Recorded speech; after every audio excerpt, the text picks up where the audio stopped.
Welcome to Rising Stars, where Miriam Knight, publisher of New Consciousness Review, interviews exciting new voices in the world of progressive and transformational books, films, and ideas, who offer intriguing perspectives on life, the universe, and everything in between. Join us as we celebrate the conscious awakening and explore many expressions of consciousness in action. Welcome, everyone. I'm Miriam Knight, your host, and we have a co-host with us today, my business partner, MJ Schwader. Our guest today is Dr. Loren Olson. He is a medical doctor, a board-certified psychiatrist in practice for more than 40 years. He's a nationally recognized expert on mature gay men, and he has spoken to groups across the country, appearing on ABC TV's Good Morning America, in addition to giving numerous national, local, and regional media interviews. He is a regular blogger for the Huffington Post and Psychology Today. He lives in Iowa with his partner of 30 years, Doug, who became his husband in 2009 after the Iowa Supreme Court sanctioned same-sex marriage. He was previously married to his wife, Lynn, and he's the proud father of 2 daughters and a grandfather of 6. His book, Finally Out, Letting Go of Living Straight, A Psychiatrist's Own Story, was published in 2011. A revised edition is coming out in April of this year called Finally Out, Letting Go of Living Straight. Dr. Loren Olson, welcome. Thank you so much for having me. I appreciate the opportunity. Now, I would like to start with the obvious question of why it took you so long to realize that you're gay. Because as both a psychiatrist and a gay man, you have a unique insight, and you gave such a fascinating explanation in your book. Well, thank you. Actually, trying to figure out the answer to that question was what led to writing the book, because I wondered myself how I could have missed all those clues for all those years. And I think the technical name for it in psychology terms is a defense mechanism of denial. And denial operates when a person has something that's so contrary to their belief system that they're dealing with that they just simply put it out of their consciousness. And one of the ways that I think it makes sense to understand it is if you look at a child, they believe in Santa Claus fairly easily, and then they began to see clues that don't fit, and yet they want to hang on to that belief because there's good reasons to do so. There's a payoff for that, and I think eventually the facts become so overwhelming that they can no longer deny it. And it was much like that for me. It was that there were clues as I went along, but there's a lot of advantages to being a heterosexual male in our society, and I think it was consistent with my value system to be a married man with children, and inconsistent to do anything else. The other issue related to that is I grew up in Nebraska. I was born in '43, so it was quite a different time in our history as well. And I didn't even know anyone who was openly gay until I was probably in my early 30s. So I didn't have any reference points for people who were living successfully as openly gay men at that time either.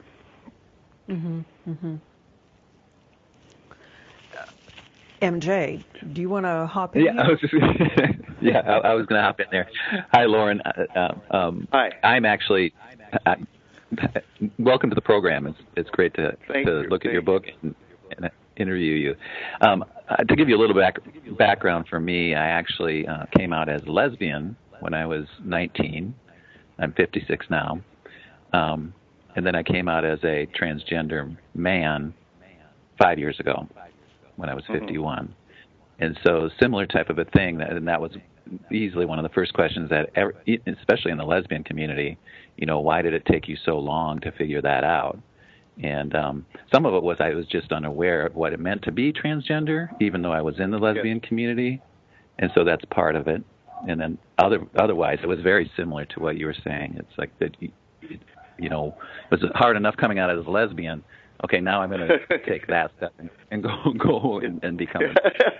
I think what you're saying, MJ. I think what you're saying is related to what I see a lot too, and that is that it seems almost like there's an epidemic of people coming out as trans now, but I don't think it's really a change in the incidence of people who are transgender, but just an awareness that it's a possibility, and once people begin to see that as a possibility, then a lot of their life begins to make sense, and it fits into place with the way that they perceive their identity.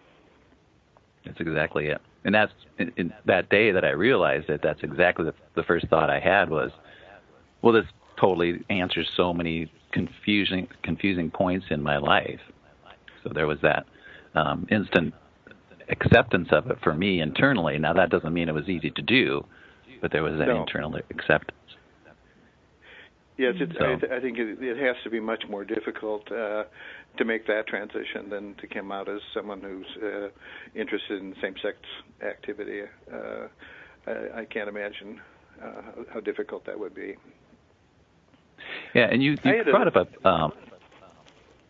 you brought up a term that I really liked. It was called sexual purgatory in your book.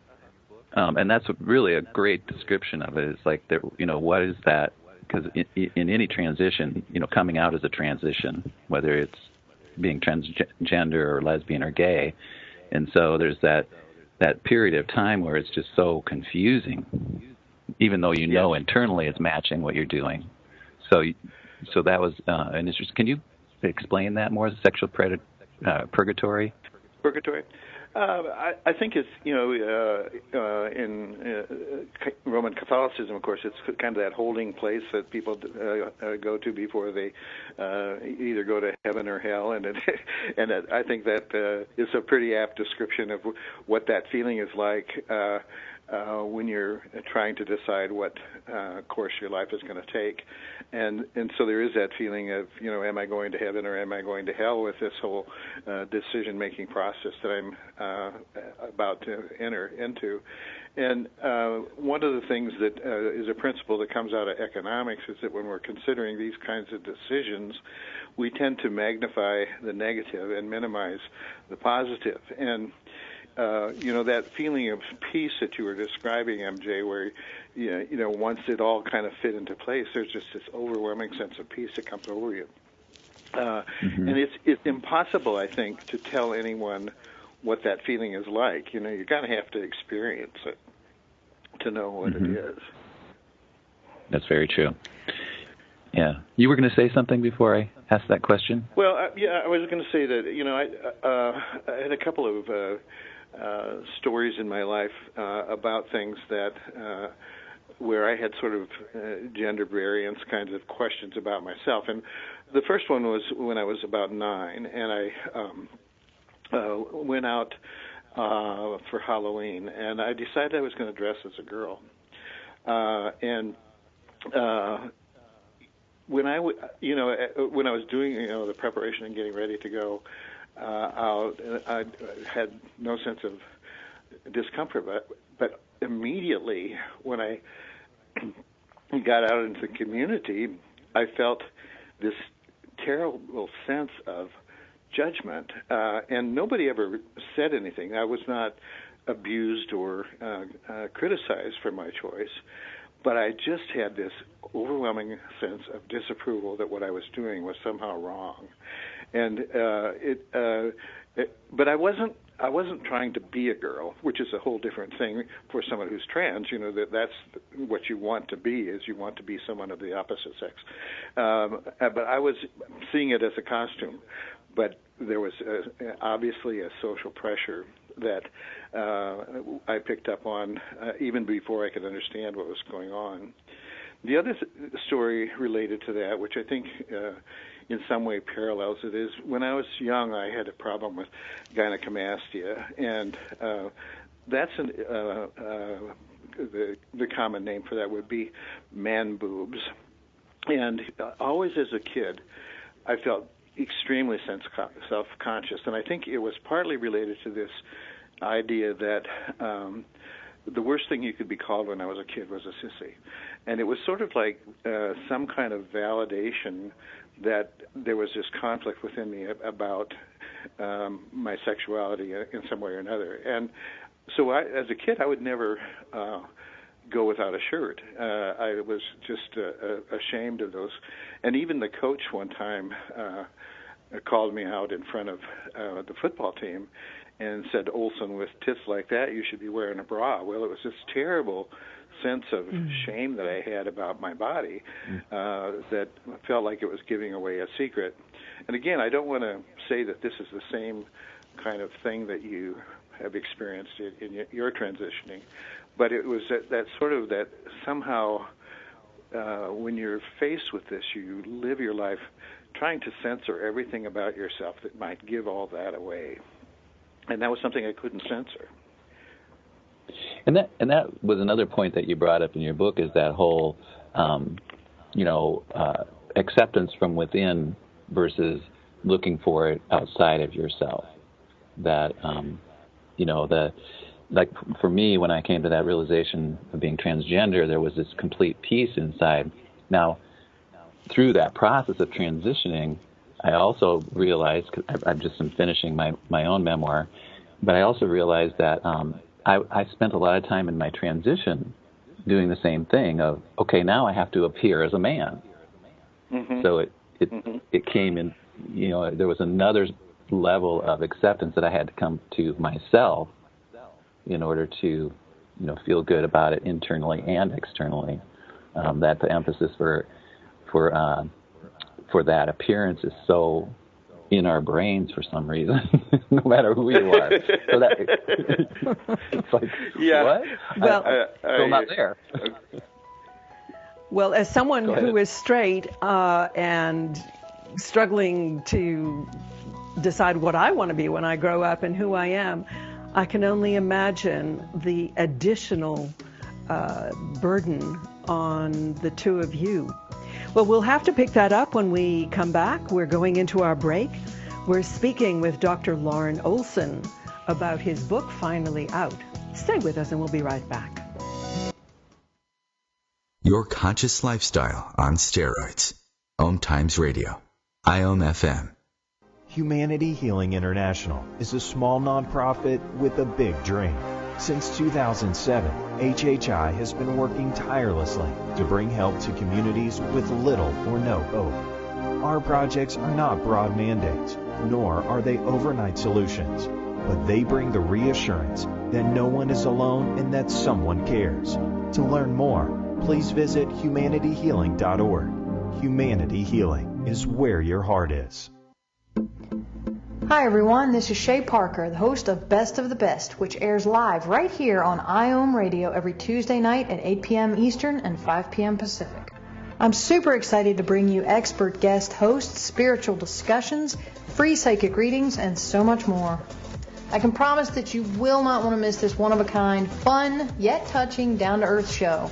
Join us every Tuesday night at 8 p.m. Eastern, 9 p.m. Pacific on OTR-FM. This is Shay Parker, and I can't wait to see you there. I'm Fidel Nshombo. I was born in a city called Bukavu in the Congo. We were a loving family, and then, boom, everything that I had disappeared in a single day. People think that when you are a refugee, and they resettle you to America, and all your problems are done. They don't understand that that's the beginning of everything. I was not born a refugee. I was made one. It's time we welcome refugee families with open arms. Learn more at embracerefugees.org, brought to you by the Ad Council.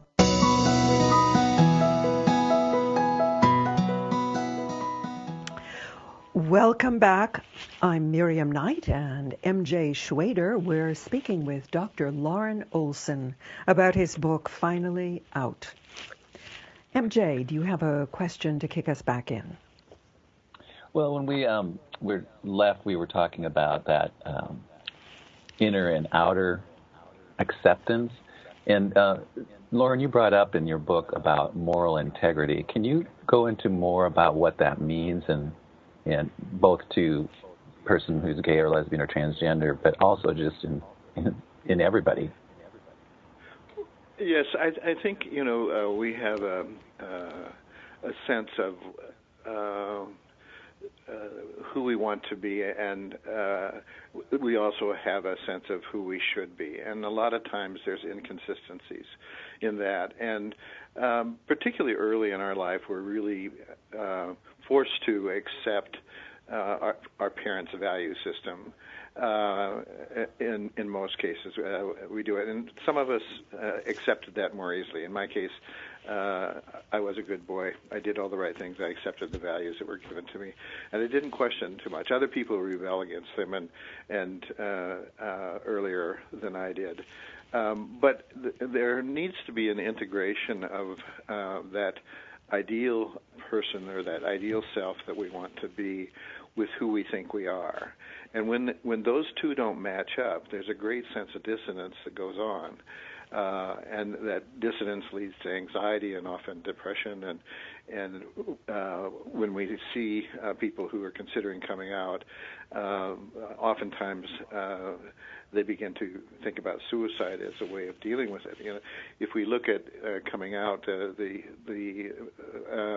men and women who come out as gay have a suicide rate that's 3 times the rate of the general population. It's 9 times the rate for people who are transgender. So it's sometimes been called predicament suicide.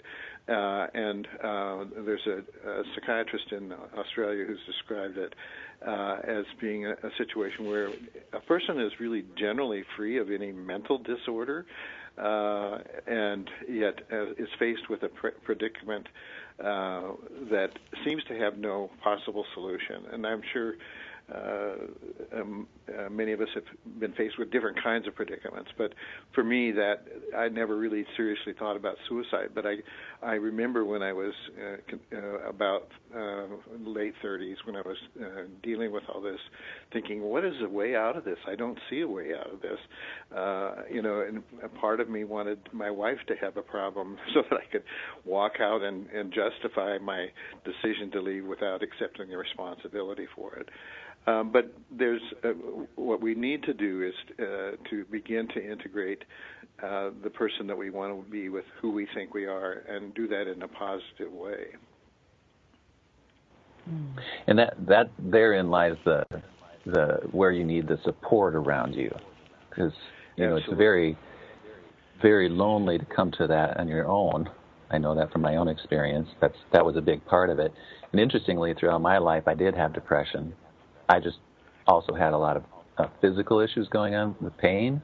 So I was, it must be that, until I actually, finally came to my truth, because I thought I was with my truth when I came out as a lesbian. But there was still something even deeper that I wasn't aware of. And you mentioned that, too, that, we bury it a lot of times in our unconscious. It's buried there in our unconscious before something kind of awakens that. Yes. Now, the other thing, too, that was interesting about your book is that, you came out later in life, after your 40s. Was it in your 40s? Was it? I was right out 40 when I left home. The process, of course, was going on for a while before that. What happened was that there was a time in my marriage when things weren't real solid between my wife and I, and I first introduced the idea of maybe I'll have an affair. Maybe that will somehow give me some sense of something that I'm missing right now, because we just weren't seeming to be able to fix what was going on between us. And once I accepted that step, then what happened was I ended up having an affair with a man. And I met a guy at the gym. He was married. I was married. And I kind of thought, well, what could possibly go wrong, And of course, everything went wrong with that.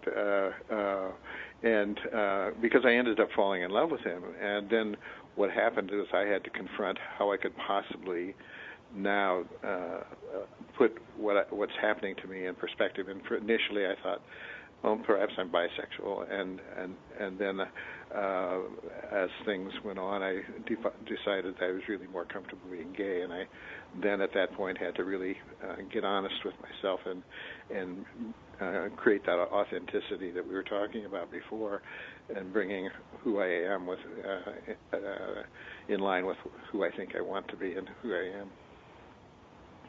Could you explain for our listeners the difference between gay and bisexual? Well, that's an area that has gotten me into some trouble sometimes. I think the problem, as I see it with talking about bisexuality, is that our sexuality is based on sexual fantasy, sexual attraction, sexual behavior, and sexual identity.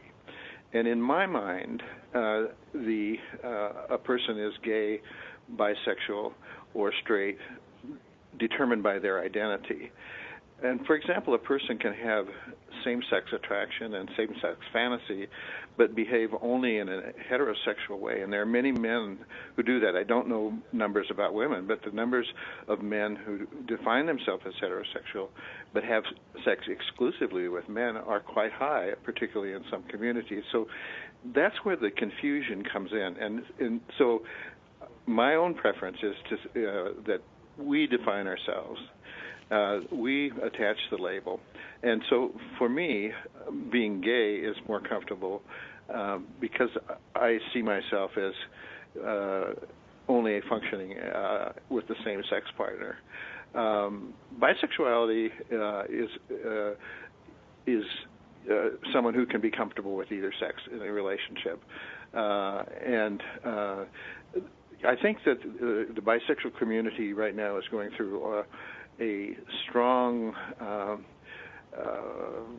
transition and trying to advocate for themselves and to a lot of times in the LGBT, the B and the T guy have kind of been overlooked and left out, and the bisexual community is really trying to develop a strong identity for themselves within that community. But I guess just to reiterate that my belief is that we get into trouble when we try to define other people. And if we say that somebody is bisexual and they may perceive themselves totally different. That creates a lot of problems, not just in terms of sexuality, but anytime we try to define another group, we tend to define them incorrectly based on our own internal stereotypes and prejudices. Mm-hmm. Yeah, that definitely, there's been a big thing in the lesbian community about, if you're, if you're a straight woman having a relationship with a lesbian, then you must not be straight. You must not be heterosexual, you must be bisexual. And that is, like you say in the book, that is kind of sometimes where people identify themselves as in their own coming to that realization of whether they are actually gay or lesbian or they're really heterosexual and just having a fling or whatever it is they're having. So yeah, it is very. That's what I thought I was doing. Yeah, exactly. And there's no transgender, or I probably would have done the same thing going through that. But well, you bring up an interesting point, though, MJ, and that is that that that transgenders can be gay, straight, bisexual. That our gender and our sexual orientation are not at all consistent. So, one of the things that I hear frequently is that confusion about someone who has made the transition from male to female or the reverse, and then at that point, after they have transitioned, has an attraction to someone of the same sex. And then it's kind of like, why did you bother? If you're going to be interested in a woman, why would you change your sexual or your gender identity to being a woman too? There's a lot of confusion that comes up around that topic. truly. And even in the bathroom, the whole bathroom debate that's going on, which is so ironic because that was one of the worst things that ever happened to me when I was a lesbian, was going into a female bathroom, because I was always called sir. I was, looked like a man. Yeah. Like, I can't win. Now I'm transgender and I still look in the bathroom. Still in it. There's no, and that is a big surprise for a lot of people. It was for me even when I started to transition, was that your sexual preferences are different than your gender orientation. So it's so, yeah. So anyway, it's very very interesting. I think one of the things that I actually appreciated was somebody just asked me a couple of days ago whether I would have transitioned earlier in my life had I known. And of course I would have. It would have been a totally different experience. And that's one of the things that your book really goes into, is coming out as gay later in life. What is that, and how different that is compared to earlier. For a lot of reasons, there's a lot of difference. Can you talk about that just a little bit? About that? Well, I think, for me, a lot of it had to do with professionally and socially, but particularly in terms of being a father and committed in a marriage. And there were so many things related that to coming out that I was going to have to, at least I thought I was going to have to give up. And so there are so many decisions that relate to sacrificing all those relationships which were based on a phony reality, but at the same time that was there. And I think the thing that I feared most was, and I've heard this from so many other men who've come out later in life, is most of us, or at least most that I know, are very committed fathers. And our relationship with our children was very important, and many of us have been sort of more engaged in raising our kids than many heterosexual men. But I lost my father when I was very young, and so I always wanted to be the best father I could possibly be. And so that decision of sort of betraying myself and giving up what I had idealized as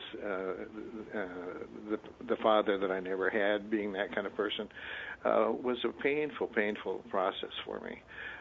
And I think that there are other things, professionally I'd established myself as a heterosexual male and all those things, but they all paled in comparison to that giving up or feeling like I was going to give up my relationship with my children. Mm-hmm. Yeah. And we got a break coming up, so we'll wait on that. Okay. Indeed. We're speaking with Dr. Loren Olson about his book, finally out. This is Miriam Knight and my co-host, MJ Schwader. We'll be right back.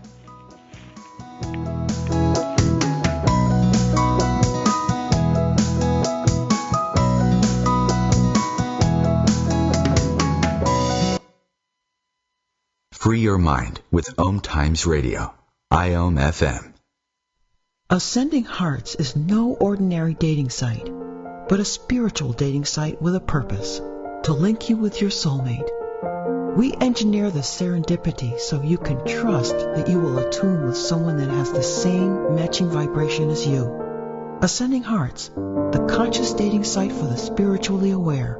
Try Ascending Hearts for free, ascendinghearts.com. Grab a cup of tea or a glass of wine and tune in for Inspired Conversations with publisher Linda Joy on Tuesdays at 2 p.m. Eastern. Linda creates sacred space for leading female luminaries, empowering authors, heart-centered female entrepreneurs, coaches, and healers. A soulful venue where guests openly share the fears and obstacles they've overcome, wisdom and lessons learned, and the personal journey that led them to the transformational work they do in the world. Inspired Conversations to empower you on your path to authentic, soulful living.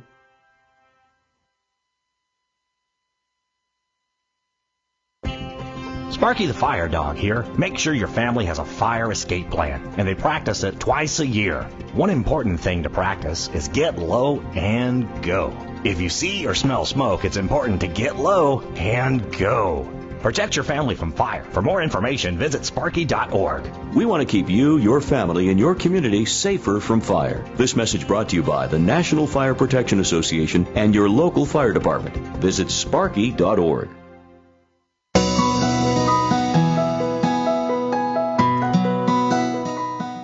Welcome back. I'm Miriam Knight, and we're speaking with Dr. Loren Olson, and my co-host is MJ Schwader. I wanted to refer to something you said in your introduction where you were holding off or resisting going to school on the, I think it was in New York on the East Coast, because you instinctively felt that perhaps an urban environment would be more enticing to what you were trying to suppress. Both you and MJ grew up in the sort of rural heartland, the conservative heartland of the country. Do you think your experience might have been very different if you had been on either coast? I think so, Miriam. It's hard to know that, but there were several times when I sort of made a step in that direction and then pulled back. And one of those exactly was that I was beginning to look for places to go after medical school to practice, and I considered New York, Chicago, St. Louis, and New Orleans. Certainly not the heart of the Bible Belt in terms of conservative religious beliefs, but and I think it was all operating outside of my awareness. I had no idea, but even when I was in high school, I didn't like the fact that I was in a very, very small school, and I didn't have the opportunity to study English literature and drama and participate in those kinds of things, which were different. There was a very narrow focus.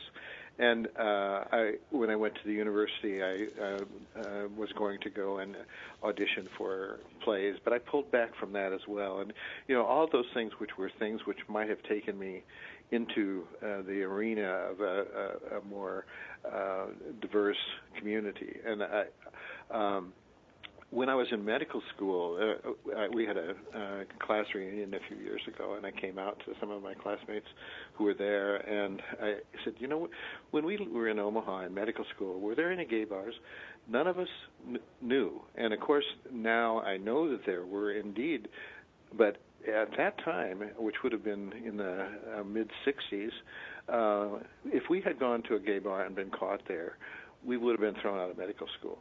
And that was the reality of the time that we lived in, that we would have been considered pathologic and deviant and therefore not suitable to be physicians. So there were not only my internal conflict about this, but there was a great deal of social pressure to conform to the role. And, of course, in the 50s, when I was growing up, that was the time of the McCarthy hearings. And even though I wasn't really aware of all that was going on, but certainly my parents were, and the community was aware of the purging of the government of communists and homosexuals because of fears that they were going to undermine the government. So I know that those things were happening, and when I began to write the book, I went back. One of the things I wanted to do was say, what was my life really like growing up, and what were some of the reasons externally that were pushing me in this direction. I didn't want to think that it was just my stupidity that led to not being able to figure this out. But there were a lot of social pressures to conform. And if there was ever any discussion of homosexuality, I never heard it, The only word I knew when I was a kid was hermaphrodite, and that was, and of course, as a kid, you look up definitions in the dictionary of sexuality because you try and explore it, and that was the only thing I'd ever read. But a long answer to your question, but yes, I think had I made that step, it might have been different. When just before I was about to get married, I actually went to St. Louis with my brother, and I went into an antique store, and he was in a wheelchair, so he couldn't go in, and there was a young, very attractive young man who was managing the store, and he came over and talked to me for a while, and he had his thumb in his pocket, and all of a sudden he kind of fanned out his fingers over my crotch, and my initial response was, how clumsy of him, I had no clue what was going on, and then I walked away, and he came and talked to me again. He said, we're having a party tonight, maybe you should come, and he touched me again, and I still didn't quite get it, and then finally the third time it happened, I was like, oh my God, and of course my reaction was to blame him for the whole thing, but now with a different set of eyes, I can see that there were clues that I was probably giving off all along about my same-sex interest that I wasn't recognizing. I mean, that was a particularly dramatic experience with that, but there were other times when similar kinds of things happened when I just would not let that my own personal responsibility in that come to the surface. And I was very angry, and I was about to be married when this happened, and it was really quite overwhelming at the time. Must have been I have to say too, I was I grew up in South Dakota, just up the road from you, and I had the realization that something was not right, but like you said, nobody ever talked about it. There was not nobody ever that I knew was gay or lesbian.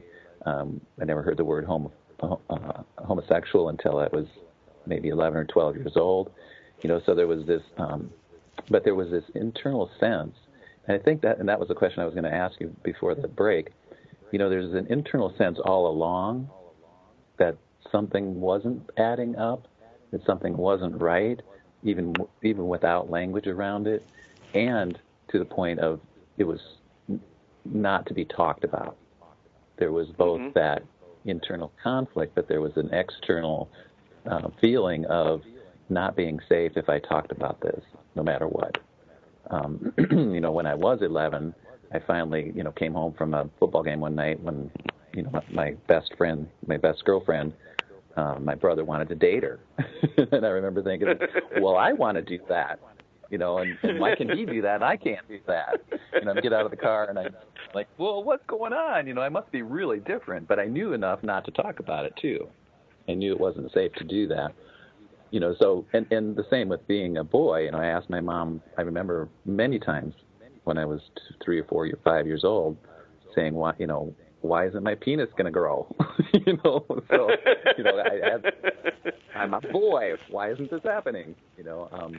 So you get truly. I mean, I remember very clearly several times saying that I didn't even know what a penis was. I want one of those things my brother has. I knew it was important, but I didn't know why. And so I had penis envy, but it was a different kind of penis envy. But yeah, we had that, that. But I always knew from that very early age that I also had a sense that I wasn't going to be able to stay there. That somehow I was going to have to find myself somewhere else. Find other people like me too, but really find myself somewhere else. And that was a question I had for you. Because you came out later in life, do you feel like that might be an easier thing to do, or was it, in terms of just your not the external, but the internal part of you, the spiritual part of you, because of your life experience? Do you feel that for yourself, and would that be something that's kind of in a lot? I think you brought up a really interesting point, MJ, when you talked about, we didn't have the words to describe what was going on. And that was definitely the case for me. That, there was this vague sense of, and we talk about it a lot, a sense of difference. But, and also just, that you shouldn't talk about it. And that isolation, of course, is what gets many of us, and it becomes a real problem. And even though I didn't know that I was looking for other people like me, I thought initially that I was probably the only one who was like this. And of course, you don't know that because you don't validate it with anybody else. But there was always this sense that there is another world out there that I want to be a part of, but I don't really know what it is yet. And I think that was partly what was driving me to do that. Initially, when I took my first steps into same-sex activity, actually, the first time I had sex with a man happened in New York City, and it was with somebody who was very stereotypically gay, and so I had it all figured out. It was not a good experience for me, and it was I don't know how to say it in any other way except it was less satisfying than masturbating in many ways. It was I was with somebody that I wasn't really particularly attracted to. There was no sense of really emotionally connecting with him in any way, and then there was all this shame and guilt that went along with it. So that experience, that first adult same-sex experience, tended to validate the fact that I wasn't really gay, because it was not what I had expected at all. And so I didn't do anything more other than just sort of a curiosity, a voyeuristic kind of some porn and magazines, more magazines and stuff at that time. But I really didn't feel comfortable, and I was kind of surprised. It was a little bit like when I was 40 and had come out. I went to Halloween. I thought I had to dress up as a woman, and just because that's what gay people did, on Halloween, and I went to the Salvation Army and got a dress, and I got a wig, and you got the fingernails and everything, and I put all this stuff on. I looked in the mirror. I looked just like my mother, And I thought, welcome to the club. This is not the look I was going for, And it was one of those things where the whole night my fingernails kept falling off. I couldn't get into to my pantyhose to get my junk out to pee. Well, on that note, we're going to have to go to break. We will be right back. Bringing you the best of the conscious minds in the world. OMTimes Radio, your conscious lifestyle on steroids. Being a radio host on IOM-FM allows you to build your show on a rich platform with the power of the internet to fulfill your outreach goals and connect with a very specialized and global online audience, unlimited by time and distance. OMTimes Radio will provide you with web relevance, a recognizable conscious brand, and with the standard of excellence that has accompanied every single OMTimes endeavor. Host your show with OMTimes Radio Network. Today, my new dad threw a barbecue. I burnt everything. And then we played catch. I broke Mr. Lewis's window. And then, somehow, my hand. My hand! And then my dad even let me drive his car. The hospital's on the right! It was a rough day. It was a great day. You don't have to be perfect to be a perfect parent. Thousands of kids in foster care will take you just as you are. For more information on how you can adopt, visit adoptuskids.org. A public service announcement from the U.S. Department of Health and Human Services, Adopt U.S. Kids, and the Ad Council.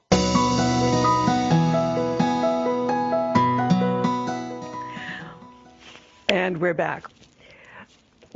As you were speaking about coming out, I was thinking that there are a lot of parallels between people who are coming out as intuitives of one form or another, psychics. MJ, you have a double whammy, being both intuitive and gay or trans. And this seems to be in the air, in the consciousness. There's a conscious awakening about who we really are. There's a conscious seeking to know who we really are. And do you think this is just kind of pushing against the barriers that surround us, seeking a new kind of spiritual and emotional freedom? Are you asking me, or are you asking Loren that? Yeah, jump in. Let's start with Loren. Go ahead, Loren. Okay. Well, I'll let you go first, Loren. My training, of course, has been very traditional, but at the same time, when we talk about things like empathy, which is, I think, a big part of the healing in psychiatry, is there are things which allow us to connect with other people, to sense what's going on, and so I think many of the things that you talk about are probably very consistent with the ways that I see, but we are using different labels to describe some of the same phenomenon. And MJ, what do you think?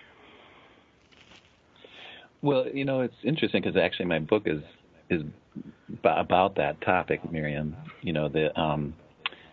I think the journey, and this is, I think, where personally for me, having transitioned at this point in my life, I see it a lot differently. I see my life a lot differently. Looking back, and I say, okay, there were breadcrumbs along the way all the time that led me on this journey to finding myself. Now, it's a journey we all take in our lives. Mine happens to be because I'm transgender, and I went through all these things with that and being lesbian. But we all have that journey of really coming to that moral integrity that I asked Loren about earlier. That we are so, in particular in this society, we are so tuned into appearances. I mean, it's in everything we do is how do we appear, and so if that appearance, whatever that appearance is, whether it's sexual or gender or anything else in your life, doesn't match up, then that's where the conflicts are, and that's where you can get off track. Whether it's, okay, I'm going to go attempt suicide, or I'm going to lie to people, or, you start to make choices based on the fact that you have to hide this. And then that hiding and that not being in alignment with yourself, your world, if you go back to the law of attraction, for example, if you're lying to yourself, even if you don't know that, what are you creating in the external by that energy? So there's that piece of it. And so, getting back to your question, Miriam, about being an intuitive and coming out, I think I think part of me searching and finding shamanism, which is what I ended up studying, studying channeling and studying mediumship and things like that, it's almost like what came first, the chicken or the egg? Did I enhance my intuitive abilities because of my journey, or did the intuition set me on that journey, or both? And so, and I explore that a lot in the book, in my memoir, because it just seems like there were things along the way that always pointed me in this direction. I just wasn't paying attention. Mm-hmm. So if I wasn't paying attention to that, what else wasn't I paying attention to? And so I think one of the things. I'm sorry. Go ahead. Go ahead. No, go for it. One of the things that I've been interested in as I've gotten older is what I've talked about is the opportunities of aging, and one of the things that makes it easier as we get older is we do care a lot less about what other people think, or most of us do, and there's a sense that we don't have enough time left to be worried too much about what other people think. I'll be 74 this month, and I'm not going to waste my time trying to impress other people at this point. I'm going to be who I am, and you deal with it or you don't deal with it. But I'm not going to try and change my life to satisfy other people in any way. And I spent a lot of my early life doing that, and I felt like if I made too many sacrifices, that wasn't one of those that I made. But I do think there's a lot of people who don't understand psychiatry and mental health seem to not have the capacity to resonate emotionally with other people, and that, of course, we could talk about that in terms of our politics right now. But I think you may describe it in terms of energy levels, and I might describe it in terms of empathy or compassion. But I think those are some of the things that we share in common. Mm-hmm. What would you say has been the greatest help to you in creating your new life? And what advice would you give to others who are struggling at this stage in their life with Well, these I think issues? the most important thing is something that MJ referred to earlier in talking about finding a world where you're accepted. Shame doesn't survive in a world where you feel accepted by other people. And so much of the time, as we have gone through the struggle, we felt so isolated and alone, and maybe like we're the only other person, or we don't know whom to reach out to, or we're too ashamed to talk with someone else about it. But I think the critical first step is coming to some sense of peace within yourself, and then finding at least one other person that you can sort of share this with, that you trust will accept your story, even though they might not understand it, and then to begin to broaden that community. When I first began to come out, I went to a support group for gay fathers, and it was a pretty profound experience for me, because I walked into this group of men who were a very diverse group of men, but there was a sense of peace immediately, that I was accepted, and that whatever differences we might have in terms of what we were interested in, or our lives, or our ages, or whatever it was that we were different about, we all had some sense of being accepted. And that was probably one of the most important steps that I took. It really made me feel normal. And one of the things that I talk about sometimes is that when I was living a life where I thought I was heterosexual, I never felt like I had a great sense of intimacy with other men. And a lot of it had to do with what MJ was talking about before, that you censor everything, you hold back, you don't disclose yourself. And so there was always kind of this barrier in connecting with other men. Even though I shared a lot of their interests, it was as if I had to isolate myself. Once I got past that, I feel, after having come out, I have much better relationships with other men, and feel much more comfortable in sharing myself in ways that I never did. And a lot of that loneliness, I think, disappeared because it was self-imposed. I was making myself isolated because I didn't want to give away a secret that I didn't even know I had. Mm-hmm. For me, it was the irony. There's several ironies that happened. One was that I actually had less acceptance in the lesbian community, which is ironic to me because, they're looking for acceptance of being lesbian, but many in my age group, younger it's different, but in my age group, a lot of lesbians left my life. They were like, okay, I'm not comfortable with that. And so that was a fascinating thing. There is a group, I live in Portland, Oregon, so there's a large population of transgender individuals here, and so there are support groups, et cetera, for me to meet other people. But it's been a very lonely process, and some of that is also because after having been a lesbian for 40 years and now being a transgender, I was never in the heterosexual world. So now I've lost the lesbian world, and so now there's that other loneliness of just being okay. And going through a process like this is going to have a lot of grief. So that's another reason why a lot of people don't step in and come out or transition, et cetera, is because there's a lot of loss. There is a lot. It's a tremendous amount of loss, not just loneliness, but then you're also dealing with the grief of that loss. Yeah. And so that's been a big part. Another part for me was I lived in a sisterhood for 50 years now, and I never was in the brotherhood. So there's that loss. There's a lot of different layers of it. It's like, okay, who am I? And then it just, and I think that's again where my life experience has served me, because I have had grief in the past, and I have, gone through periods of loneliness, et cetera. So, I understand that better. And I was able to get through it because I had that internal acceptance of myself.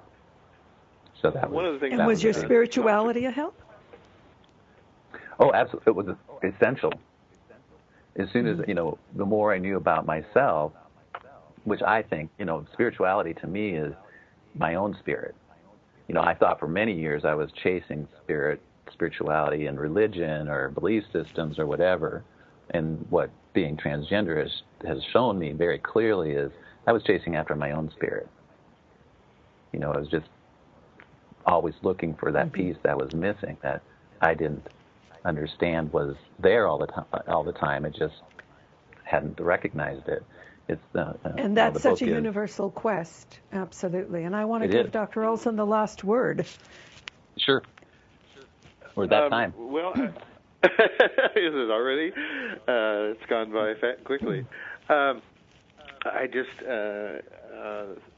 think that I found a lot of joy in getting older, and I think one of the things that we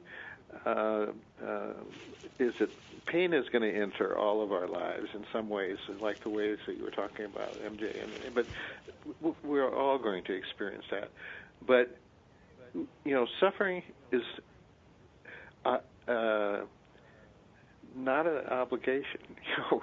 It depends on how we deal with that suffering, that pain and loss, that makes the difference. Absolutely. Absolutely. Well, that seems to be it for today. We could go on for a long time. Thank you for listening. Thank you, Dr. Loren Olson, for being with us today. And do get his book coming out April 1st called Finally Out, Letting Go of Living Straight. I'm Miriam Knight and MJ Schwader for New Consciousness Review and Happy Guide. Come join us next week, and in the meantime, have a wonderful week. Many blessings. Goodbye.